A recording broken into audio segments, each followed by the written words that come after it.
ہم کریں گے ہر مظلوم کی حمایت۔ السلام علیکم، میں ہوں حرین فاطمہ اور آپ دیکھ رہے ہیں حمایتی نیوز HD چینل۔ نظر ڈالتے ہیں آج کی اہم خبروں پر۔ صحافتی تنظیموں نے پنجاب حکومت کا متنازع ہتک عزت قانون انسان دشمن قرار دیتے ہوئے قانونی چارہ جوئی کا اعلان کر دیا۔ قائم مقام گورنر کی جانب سے بل کی منظوری کے بعد صحافتی تنظیموں کی جوائنٹ ایکشن کمیٹی کا اجلاس ہوا، جس میں CPNE، APNS and PBA، PFUJ اور پریس کلب کے نمائندے شریک ہوئے۔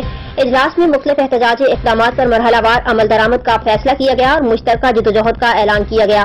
اس کے علاوہ بل کے خلاف حکومتی اتحاد سے باہر سیاسی جماعتوں، انسانی حقوق کی تنظیموں اور بار کونسلوں کی مشاورت سے آگے بڑھنے پر اتفاق ہوا اور حکومتی تقریبات، بجٹ اجلاس اور حکومتی اتحاد کی سرگرمیوں کے بائیکاٹ کا فیصلہ کیا گیا۔